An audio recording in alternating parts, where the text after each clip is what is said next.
There's a man on camera 12. He's standing in front of Unit 44 with his back to the lens. He's been standing there for 40 minutes. I know, because I've been watching him since 3 a.m., and in 40 minutes he hasn't shifted his weight, hasn't moved his arms, hasn't done anything except stand. I'd have gone out there already. But there's one thing stopping me.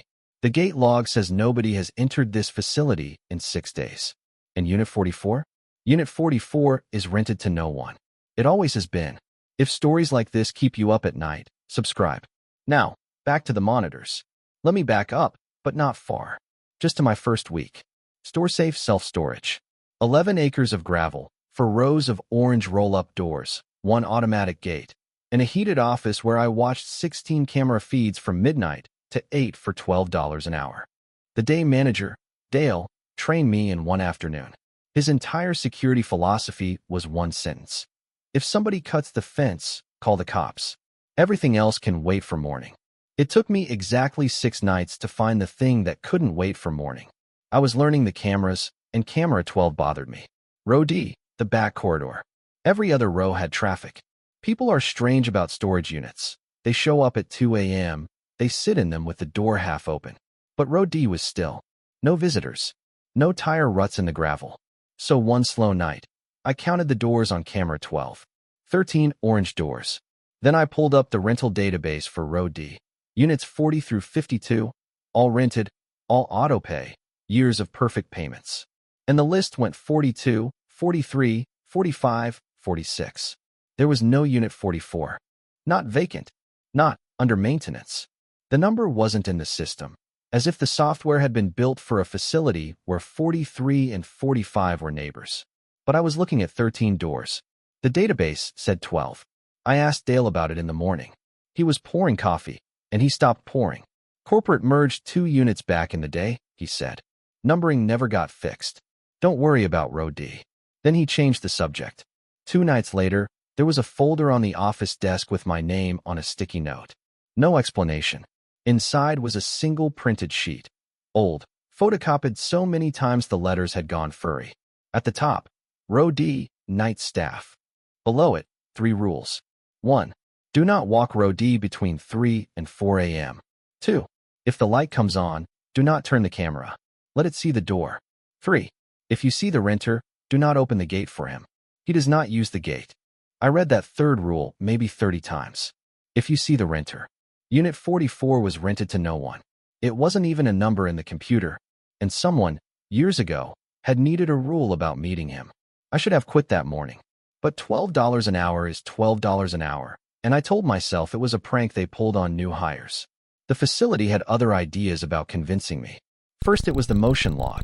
The system stamps a record every time a camera detects movement, and camera 12 had entries, 1 or 2 a week, always between 3 and 4 a.m. I scrubbed back through the recordings to see what tripped the sensor. Nothing. Every clip showed the same empty corridor. Gravel. Doors. The dead fluorescent at the end of the row. The system swore something had moved. The footage swore nothing had. Then, on the night of the 18th, the light came on. Motion alert, camera 12, 3:03 a.m. The fluorescent tube at the end of row D was lit, steady, and the light fell across the doors at an angle that made every shadow lean away from it. Except one. In front of the 13th door, one shadow leaned toward the light. A long, upright shadow, like a person standing just outside the frame. I remembered rule 2. I did not turn the camera.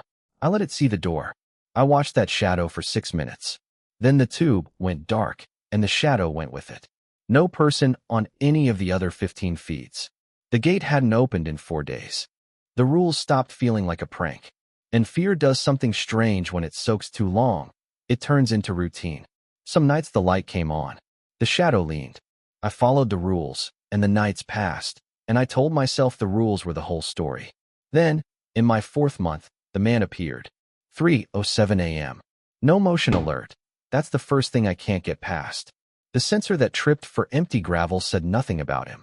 I looked up from my phone, and he was simply there, on camera 12, standing in front of the 13th door with his back to the lens. Gray coat. Bare head. Perfectly still. I did everything you're supposed to do. Gate log. No entries in 6 days. Fence cameras. Intact. Parking lot. My car alone. 16 feeds, and he existed in exactly one of them. Camera 11 covers the mouth of row D. To stand where he was standing, you have to walk through camera 11's frame. There is no other way in. I pulled the last 4 hours of camera 11 and watched it at 8 times speed, then frame by frame. Nobody entered that corridor. All night. So I stepped through camera 12's own recording instead, backward from the moment I first saw him, looking for his arrival. One frame, empty gravel. Next frame, a man, mid-corridor, already still. He didn't walk into the picture. He started existing between 2 frames, and the timestamp between those frames skips a second that the other 15 cameras all have. 40 minutes. Not one movement. My coffee went cold while I negotiated with my own legs about whether we were going out there. Rule 3 kept scrolling through my head. Do not open the gate for him. He does not use the gate. Obviously not. He doesn't use the gate. He doesn't use the corridor. He doesn't use the seconds the rest of the world uses. Nobody had written a rule for what I did next, because nobody sane would have needed one. I keyed the intercom for row D. There's a speaker at the end of every corridor, an old gray horn for paging customers. I pressed the button, and I heard my own breath go out over the gravel on camera 12's audio feed, thin and metallic. And I said, "Sir, the facility is closed." The man didn't turn around. He tilted, his whole body, in one piece, maybe 10 degrees, the way a picture frame tilts when a train goes past. Then the fluorescent tube burst. Actual glass on the gravel. The feed went dark for 3 seconds. When it came back, the corridor was empty, and the 13th door, Unit 44, was open. Just dark inside. Darker than the night around it, which shouldn't be possible, and the camera's exposure kept trying to adjust to that dark and failing, pulsing lighter and darker, like something breathing. The door stayed open until 4 a.m. exactly. Then it was closed. Not closing, closed. Between one frame and the next. I called Dale at home at 4:02. He answered on the first ring, which told me a lot. He didn't say hello. He said, "Did you talk to him?" Not what happened. Not who. Did you talk to him? I said yes. Dale was quiet for so long I thought the call had dropped. Then he said, "Lock the office and go home. Don't finish the shift. Don't stop at the gate. It'll open for you." It did. I didn't ask how he knew. At noon, Dale told me the parts he knew.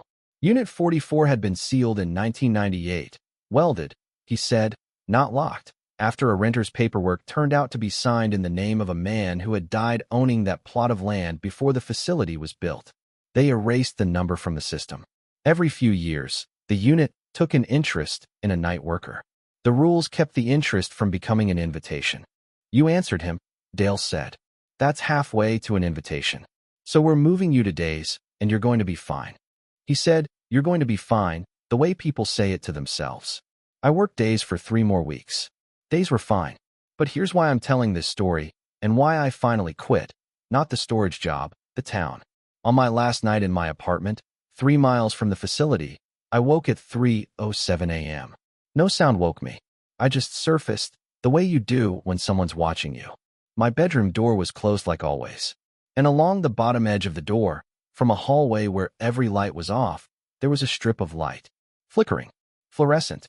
I lay there and listened to it buzz. That exact tired electrical buzz I'd heard through Camera 12's audio feed every night for 4 months. I didn't move. I have never moved less in my life. And then, from the hallway of an apartment where I lived alone, I heard my own voice, thin and metallic, like it was coming through an old gray horn. "Sir, the facility is closed." The light went out.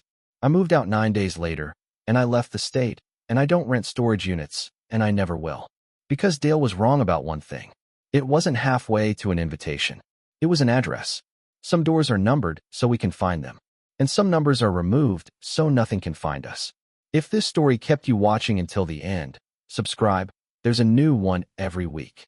And if you ever pass a storage facility at 3 a.m. and one light is on in the back row, keep driving. It isn't on for you. Or worse, it is.